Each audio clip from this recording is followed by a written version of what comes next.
Welcome Okay. back to F.A.C.E, Brynne. Well, thanks. It's great to have you here. People have been asking about natural gas, for, I don't know, it's been cheap for so long and base building for so long. Have you used Zoom before? I have, let's see, you want me to do, Share your screen. Oh, I see. Okay. The green box here. Let's see. And I went to your website earlier, very nice site. And oh, here we go. So you're one of the best at fundamental analysis when it comes to the whole energy complex, crude, natural gas, all of it. So tell us what the calendar is telling you in WTI with all these different colored lines. I think that I can't interpret it without your expertise. Tell us what it is. Well, first of all, yes, it's good to be back, and Okay. Hello, good to talk to you again. Hi, Brynne. I always find it funny when I'm on your show, only because I feel like I'm a bit of an anomaly. I look at things so differently. So I was, I think it's a different way to look at things, and if it's helpful, great. But I understand that people like their charts and their technicals, and everybody has a different method, right? And this is just me kind of unpacking my brain on how I come at the market, and I think it's just a little, maybe not the same as well, the way sure. You guys are all looking at it, but so I've seen you make some prescient forecasts over the years, Brynne, and there's many ways to skin a cat, and exactly. Some people ignore fundamentals because they think everything's in a chart. I'm kind of in the camp where it's great if you could master both, but don't ignore one or the other. Agree. I think it's, one is probably what you lean on, and the other is, your supportive, entry exit points or whatever. Right. But whatever it is that gives you conviction is what, you should use. And I build my conviction in a broader way. I think we've talked before, but the way I grew up in these markets was really looking at relative value and trying to kind of build my trade ideas around that. And so that's, a lot of why I have some of these, different charts that aren't necessarily live per se, but, I'm not trying to catch a move within 5 minutes or 2 ticks or something like that, right? I'm trying to catch a trend or anticipate a trend. So I do a lot of I every single morning, right? I am pulling the data and trying to see where the anomaly is and what might be the leader, what isn't the leader, right? And back into everything that way. So I have some natural gas stuff. I have some oil stuff, some inventory stuff today, and we can talk, Dale, and you just tell me when we're running out of time. Okay.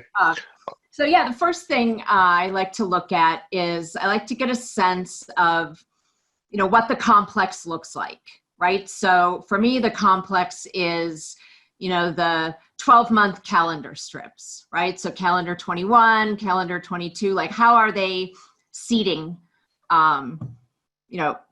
against each other? And it gives you kind of a sense of, the relative bear bull pull, or, you can say to yourself, does it line up? And these are the calendar strips in WTI, just regular WTI, the crude contract. And obviously for Cal 20, we just have sort of the balance of the year, and that's the green line. And it was really the story until March that we'd had OPEC cuts that had started, I think in 2017, it was around 1.5 million or 2 million barrels that had continued to be rolled forward.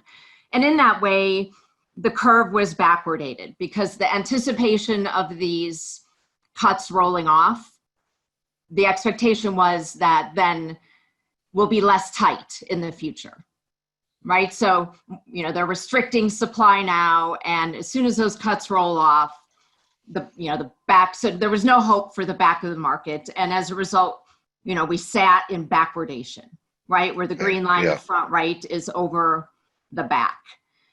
And as we kind of got closer to premium is in the front month, and that's right, compared to the back. Okay. And I do have to ask you one question on history. Yeah. What was going on in your head when you saw crude trade negative $38? I mean, not a lot. Look, I've traded natural gas for years, and natural gas is a real regional market, and it has all of these basis locations, the Permian, the Marcellus Shale, East Coast, West Coast, and those have traded negative. We saw -7, -10. So, it's nothing other than a reflection of a constriction in logistics. Right. Okay. So the reason Permian natural gas traded, -7, and I think it was sometime last year. There have been several times when it has, and it was merely a function of they had more production in region than they had pipeline capacity to get it out. Okay. And all the market ever is trying to do then is value an excess or a scarcity. Just like we've seen natural gas on the East Coast, in the Northeast, in the winter go to $200 while Henry Hub is at $4. It's just the market's mechanism for pricing scarce pipeline capacity to get to the system, right? And if that's what it uses to price it. So for me, to see it go negative, it's no big deal.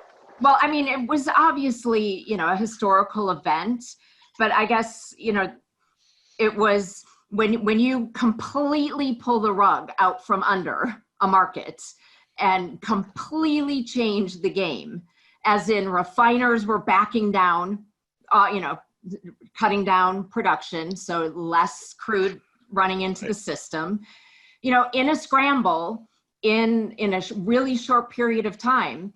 It's hard to get the logistics to work out, right? All of a sudden, people who are sending barrels somewhere had to find a different home for it, and people were worried about whether they were solvent or what was happening. There was a lot going on, and so in that way, the market just prices that inability to react. That's a key word. There were fears of solvency. And that's why the Fed did what it did. So, that right. And also, if you're just a producer that was sitting there, every day you put your barrels on the pipeline and, shipped them off. And in a nanosecond, that kind of whole construct changed. People don't have contracts in place to move it somewhere else and to store it somewhere else, or, they've already produced it. It's on its way. It was just, it's not aberration. It was an aberration. Yeah, when you're dealing with physical barrels, you can't just. It takes a hot minute to sort it out. You can't just click your mouse and you got to call someone and you got to arrange. Okay, maybe I can get a rail car guy. It can't happen as quickly as. And the market showed us that, right? That there was not enough people prepared to react to that, and so that's it. I don't, look at it as anything. I mean, it was crazy. It was interesting. It made for great, headlines and whatever, but you can see, what happens now. These are the calendar strips, right? So you're not going to see the negative pricing on here, but you can see, this huge dip, and, now the market is kind of sorted itself out in a way, right? We got some production cuts. We got, people, the system has kind of figured out, all right, we can move it over here. The U.S. leased out some of its strategic petroleum reserve space so that and contracted with some of the oil companies. And so now they can move their barrels there. They're just, some things have gotten into place that now, are bringing some stability, let's say, into the market. Okay. Versus and that's definitely what we have here. And in fact, I think a lot of people were surprised how much stability in many different asset classes has occurred since the lows in late March. Do you feel like there could be another hiccup, COVID related, or that is something that we've seen once? Has it affected demand? Could it affect demand? Do you factor that into? It's kind of a new factor. The last time you've had to factor in a pandemic, you and I weren't trading yet, right? So do you factor that in at all as far as demand, global demand, et cetera, Brynne, on what's look, happening let's just, if you were to picture a model and you had a bunch of inputs, for that model, right? And you had supply, production, demand, all growth, spreads, global movement. It's hasn't been the case for a long time that almost every one of those inputs is in serious doubt, right? You can make some educated predictions like, okay, we've seen this much demand come back, and this is how, what it should look like if people start driving more, or if, we start flying planes again, right? So you can make cases for that. A lot of ifs now that you've never had to deal with. Yeah, and so it's, I'd say all markets, all people are feeling like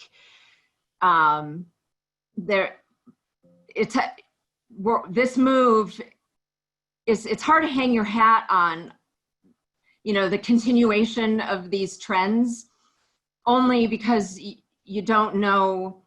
There's still a lot of factors that could completely go differently than expected.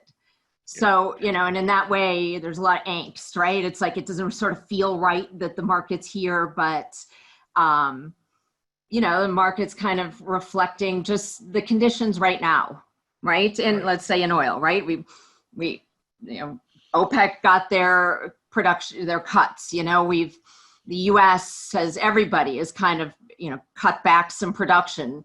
Refiners aren't running as much. So you kind of have, well, what's left in the system, right? So if you're running your refiners at 70% capacity, so you're only producing X amount of gasoline and you're only producing X amount of oil, how do you, incent that amount that needs to operate, right now, right? I mean, we all still need gasoline. We don't need as much, but we need it. So, spreads are kind of, and prices are, saying, all right, well, of what is left, we have a smaller available supply that, that kind of came to match smaller demand. But, and maybe this is how tight that is now, right? $40 tight for all that. Right. But are you seeing more demand for gasoline because people feel safer driving than flying? Gasoline is the summer driving season is really the main time for gasoline. And let's see if we can go down and see that here. I might not have it. Oh, I don't. So the way that, natural gas production gasoline is, you produce a lot in the winter to store up, get ready for the summer. We massively draw down inventories every summer and then start building them back up again in the winter. And we had started doing that, in March, beginning of March, April, we were kind of at high levels, but we had already started dropping, reducing those inventories seasonally as usual. People were actually fairly long gasoline, Yeah. And then all of a sudden, we just took demand right out of it. So the problem now is if we miss that summer driving season, because there's already a seasonal decline in demand, in the fall and winter, can you really shift that forward? Like, is that whole pent up amount of demand shifting forward for, and that will still happen or not? And it's looking, what's it looking like? Are people a little less likely, right? That we might be shifting that, like, I think there was a huge expectation of recovery of gasoline demand in the fourth quarter. And it seems like that's a little bit less the case. A lot of schools maybe not going back, there's a lot of, believe it or not, a lot of gasoline demand comes from driving kids around to sports activities and various things. And that is not looking too good. Right. It seems like you won't go back to carting your kids all around for soccer games and football practice, whatever. And there's a lot of demand in that, actually.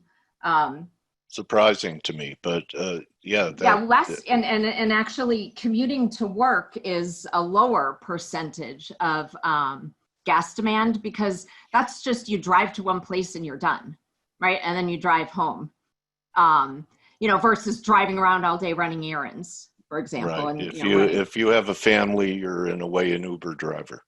Yeah, right. Okay. I don't have kids, but I know people. You don't get paid. Exactly. So the dynamics. So people are concerned about that and what that looks like. Yet right now, we're it is summer and people are trying to get out a little bit more, and in a sense, everything's kind of rebounded a little bit to price that in. And again, you can see that in this chart. The main thing, to point out here is that the market had been in backwardation for quite a while.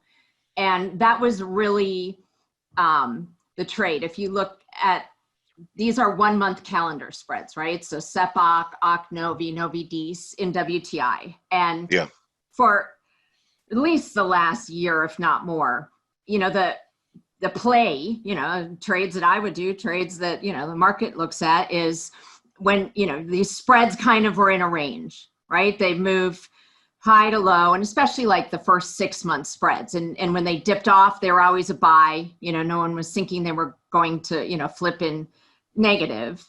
And that's because really the expectation was that as long as these supply cuts are here, and, I'm talking pre-COVID, they're going to expire at some point, right? So the front is always going to be stronger right now than, we'd spent the years since 2016 working off an enormous amount of excess inventory. These cuts helped do that. The market, kind of reached some normalcy. And so, you really were buying and selling, it was active. There was, you just kind of got into them at levels, and they, bounce up and down intraday. And, here you could see at the end of the year, they were kind of catching a trend. And, all the spreads were going bid regardless of, what price did. Right. And then, wham, the entire structure changed. Right. And we were in severe contango, right? The pink line on here is the front month spread, right? And where it's on the top, right, it flips all the way down here, and they really got disconnected. At times they're all bunched together, right? Maybe it's 20 cents a month or something, for each spread, and then maybe the front spread, right, gets a little wider, and we had this huge sell-off. And has it ever gone negative 150 before, Brynne? Pardon me? Has it ever gone to negative 150 before, like it did in May? Yeah. Okay. Yeah. So it's not just a, pandemic scenario that could drive the spreads to negative $1.50.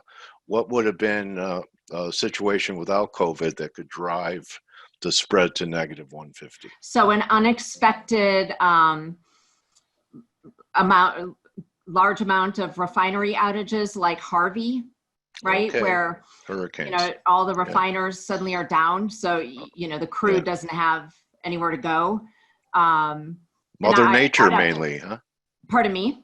Mother Nature events, Exactly. natural events. Okay. Yeah, and in that way, it goes, incredibly, way more positive too. Like when we had the Saudi drone strike, right? So they're Right. either, supply shocks or demand shocks.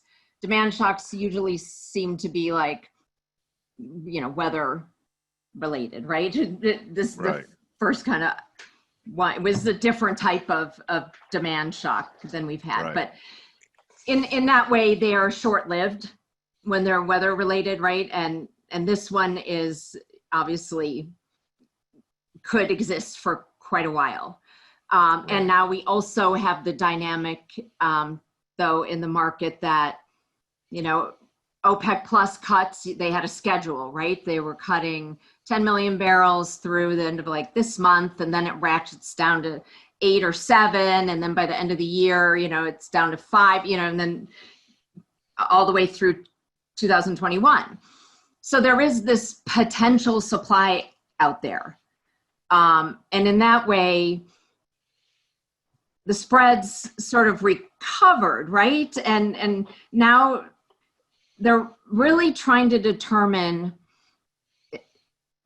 can we move into backwardation? Because in the future, we know all of these cuts will roll off, and there will be a lot of inventory overhang to contend with, and and so the front could lead again here, or is it just so weak overall? And in that way, there's I think everybody is, these front spreads are sort of hanging around 10 to 20 cents negative. Yeah. And we've been trading kind of in and out of that range, but there's not a lot So of we're kind comfort of, yet that's developed in that is, I can always sell minus 10s and buy minus 20s.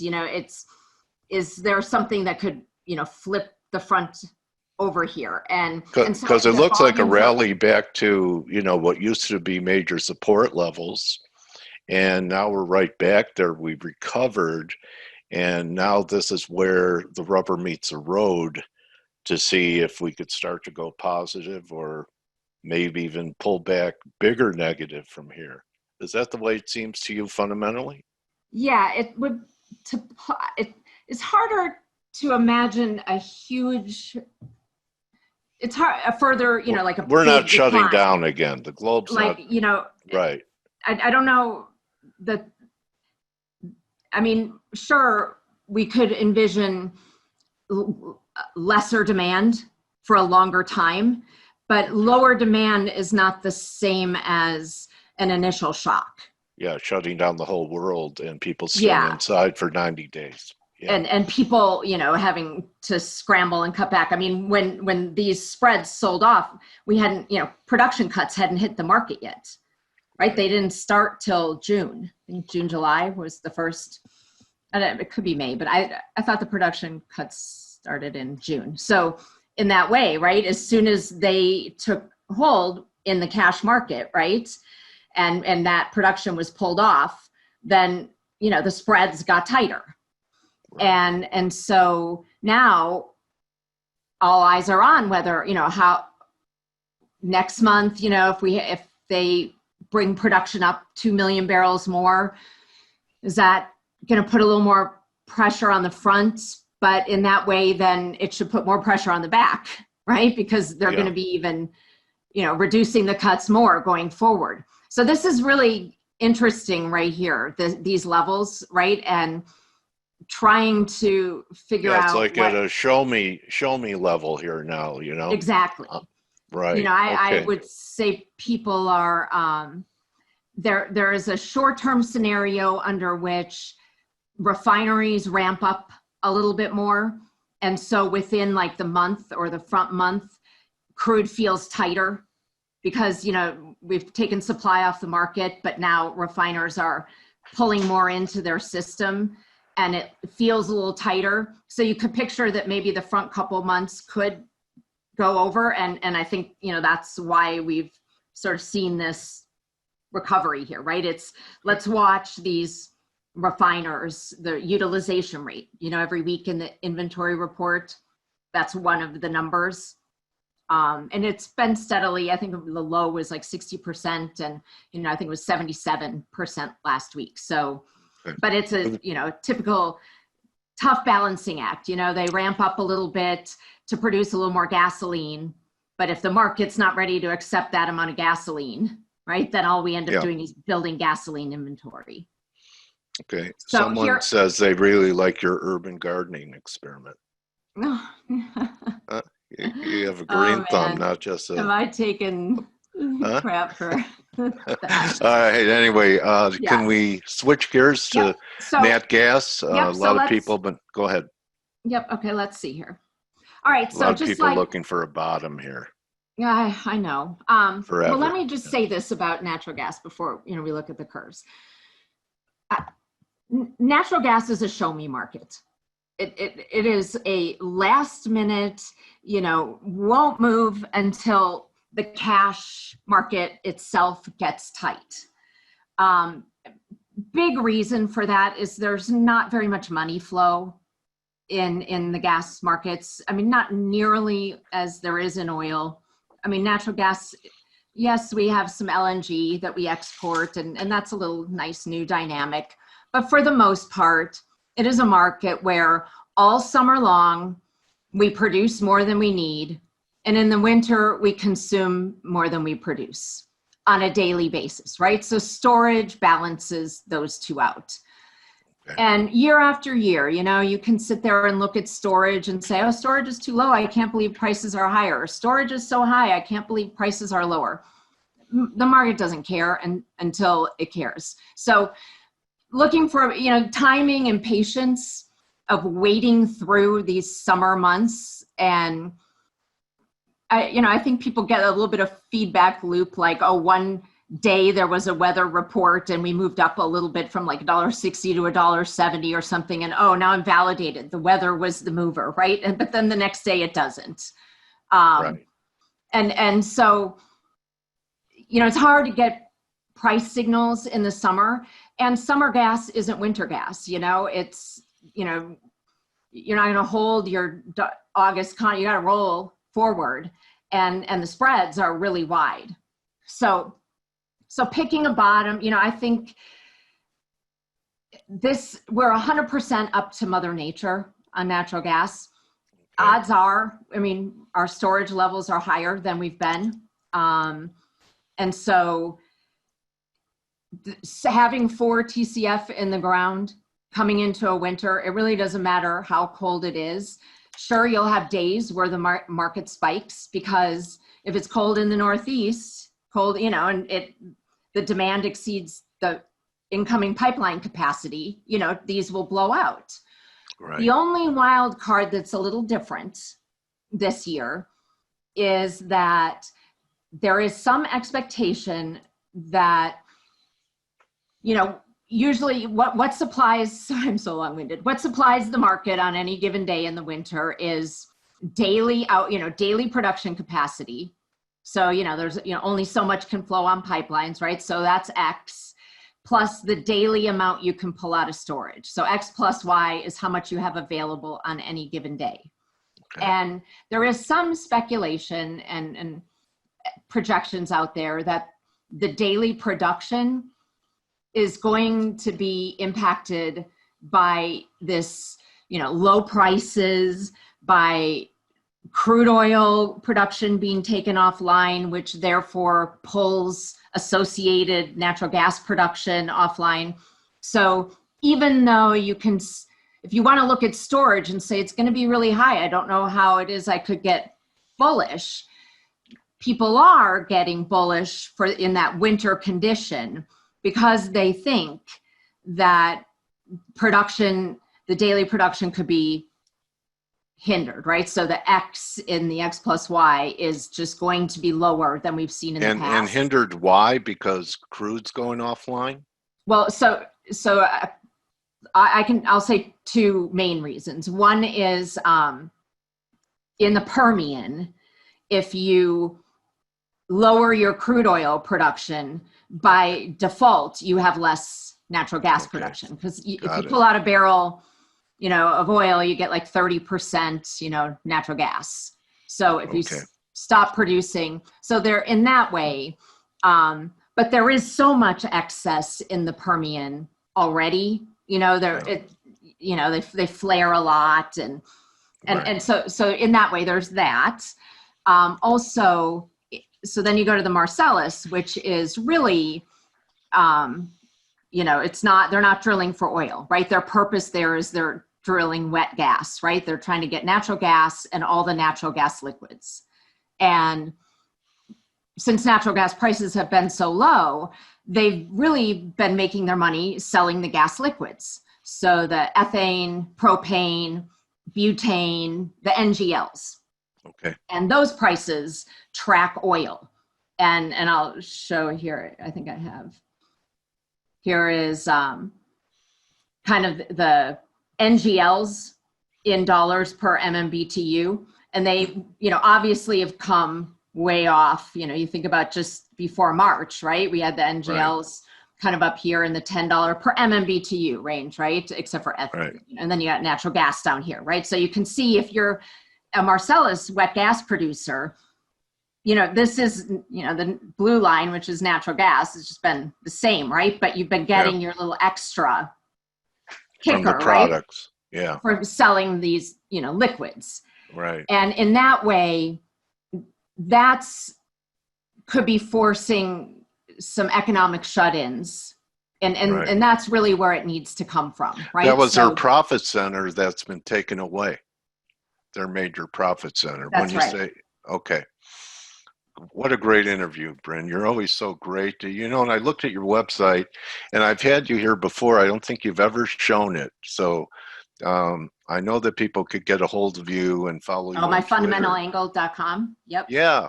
At Brynne Kelly. I also do a blog every month, every week at Cornerstone Futures. So it's cornerstoneGlobalCommodities.com, and you go to research, and every week I have all these charts and a whole write-up about oil and the markets. So yeah.